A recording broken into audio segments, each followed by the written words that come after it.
കുറേ ജന്മങ്ങൾ ചെറിയ ചെറിയ ഈച്ചയായി പൂച്ചയായി പഴുതാരയായി നമുക്ക് ജന്മം കിട്ടിയിട്ട് സുഹൃതം അത്രയും എത്തുമ്പോഴാണ് അത്രയും മനുഷ്യജന്മം കിട്ടുക.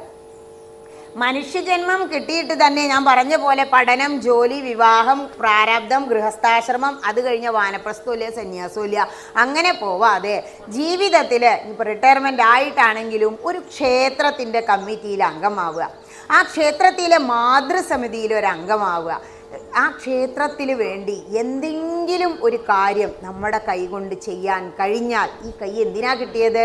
നിൻ പൂജ ചെയ്യാത്ത കയ്യെന്തിനാ കണ്ണാ, കയ്യെന്തിനാ കണ്ണാ, കയ്യെന്തിനാ.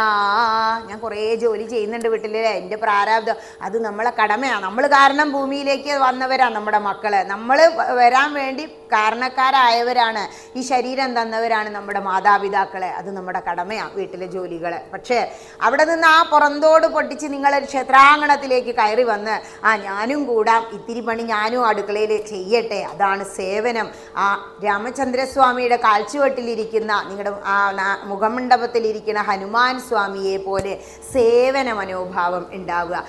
ഹനുമാൻ സ്വാമി അതാ കാണിച്ചു തരുന്നത്. ആ ഒരു സേവ അവിടെ എഴുതപ്പെടുന്ന. വീട്ടിൽ ഞാൻ പലതും ചെയ്തു, അതൊക്കെ നമ്മുടെ കടമയാണ്, ചെയ്തോളണം. പക്ഷേ ഒരു ക്ഷേത്രത്തിൽ വന്നിട്ട് ഒന്നും ചെയ്യാൻ ആരും പറഞ്ഞില്ലെങ്കിലും ഇവിടെ നിന്ന് വൃത്തിയാക്കട്ടെ, ഇപ്പോൾ ഇത് എൻ്റെ ക്ഷേത്രമാണ് എന്ന് കരുതി നിങ്ങളത് ചെയ്യുമ്പോൾ ഒരു പുല്ല് ആ പ്രദക്ഷിണ വഴിയിൽ നിന്ന് പറിച്ച് മാറ്റിയിടുമ്പോൾ അതവിടെ എഴുതപ്പെടും.